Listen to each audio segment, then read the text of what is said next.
build this memorial. Mr. Secretary, a few weeks ago we were anxiously awaiting a building permit so that we could begin and initiate construction. What a difference a day makes. Now that we have the permit, thanks to Secretary Salazar and others, this memorial will be completed in 18 to 20 months. I am encouraging everyone to continue to spread the news that this should be the memorial that the people actually build. Make your donation to 1-800-188-for-the-DREAM or go to our website. As you see behind us, our new logo, Build a Dream, and its countdown to completion. Thank you very much. Thank you, Mr. Johnson. It's now my pleasure to introduce the EPA Administrator, Lisa Jackson.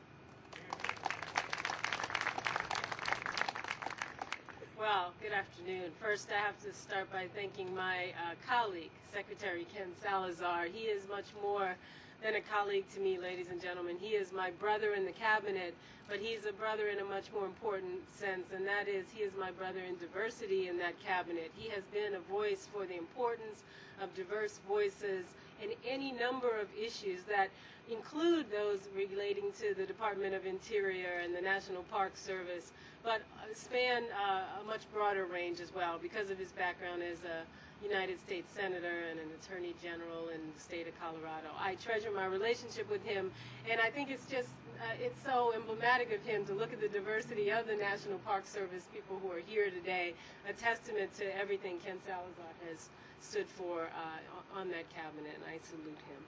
I also, of course, want to say how honored I am to be with Dr. Ferris and with her daughter today. It is one of those moments, again, as a cabinet member that provides me an opportunity to honor so many faces, the senator, the esteemed architects, the men and leadership of Alpha Phi Alpha Fraternity Incorporated. Thank you all so much. Ladies and gentlemen, I started elementary school in New Orleans, Louisiana, just a few years after segregation had officially ended. I came of age in that deep South in the 60s and 70s in the direct wake, still feeling the ripples of a strong civil rights movement. To say that Dr. King's work and example have changed my life would be an understatement and would fail to do real justice to all that his legacy had meant to me, to my family, to my children, to so many others. We certainly still live with that legacy today. Any American who has been engaged in public service owes that back to Dr. King. But for my own field, that of environmental protection, there is a corollary between the civil rights struggle and the environmental struggle.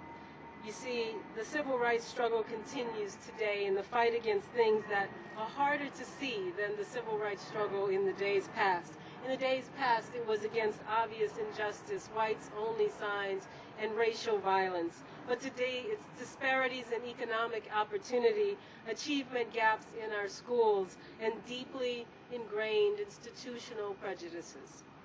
Environmentalism began to take shape in the same model, with people organizing at the grassroots level because their rivers were so polluted that they were literally catching on fire. Today, we still fight the fight against challenges that are harder to see. The longer-term threats that climate change poses to our children and to our grandchildren, the invisible toxins that are in our water and in our air, or disparities between the rich and the poor in terms of who bears the burden of industrial pollution in our societies. I saw that connection recently at the White House at an event on green jobs in the inner city. There I had the privilege of sitting near Dr. Dorothy Height, who stood with Dr. King on the stage at the March on Washington. Dr. Height has taken up the issue of environmentalism as the next step in the great march forward. Even after all these years, she's continuing Dr. King's legacy, now bending the arc of justice on the environmental issues and again inspiring millions. This monument will inevitably honor not just Dr. King, but the many millions who stood with him across the country and stand as an inspiration for a million more. Every day, young people come now from every state to visit the Lincoln Memorial. They hear the history, they read the words engraved on the wall, and they confront the question of whether a nation conceived in liberty and dedicated to the proposition that all men are created equal can in fact endure. Well, ladies and gentlemen, when this project is complete, they'll come here as well. and they will see the monument to Dr. King and the movement he led 100 years after Lincoln, and they will know that this nation most certainly can and has and will endure. We hope by that they will be inspired to continue the unfinished work and ensure that it continues for generations to come. Thank you so much, and congratulations.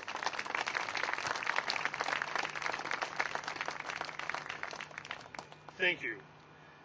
Many people have acknowledged Dr. King's sister in their previous comments. It's now my pleasure to introduce to you Dr. Christine Ferris.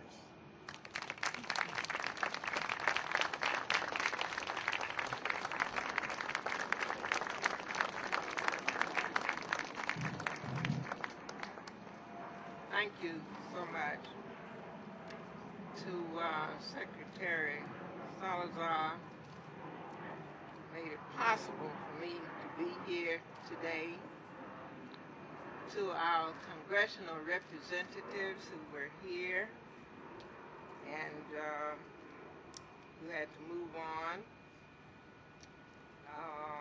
To Mr. Harry Johnson, President of the Memorial Foundation, and to the Alpha brothers, under the leadership of Henry Skip Mason. It's just an honor, and I am overwhelmed, overjoyed, so sincere. This is an emotional moment for me, for I never would have envisioned that I would see a day like this. And there are so many who are responsible for making this day possible. What a day. What a memory. I stand as the last member of a household where my brother Martin Luther King Jr. lived, my parents, Martin Luther King Sr. and Alberta Christine Williams King, Alfred Daniel Williams King, and my dear sister-in-law, Coretta Scott King. I represent all of them. And it's, as I said, it's such an awesome occasion for an awesome purpose and under an awesome administration. Thanks to everyone who made this day possible. When I saw the video of what we will be seeing, I couldn't believe it. I was so emotional, and I just had to shed a tear, because to think of people from all over the world, young people, will be coming and learning and seeing something about the work of Martin Luther King Jr., who was a dedicated leader. He wanted no honor for himself.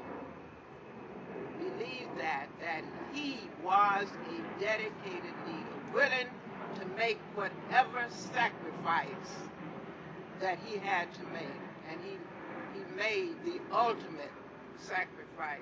And so today, we are remembering him.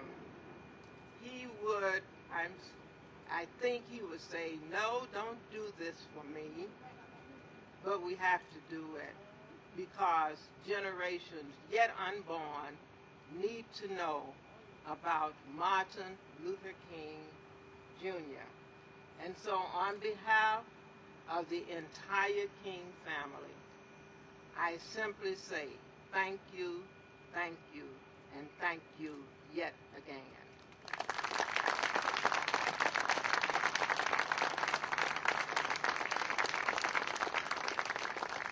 Thank you, Dr. Ferris. Congressman Lewis was not able to be with us today, but delivering remarks on his behalf will be Dr. Angela Ferris Watkins.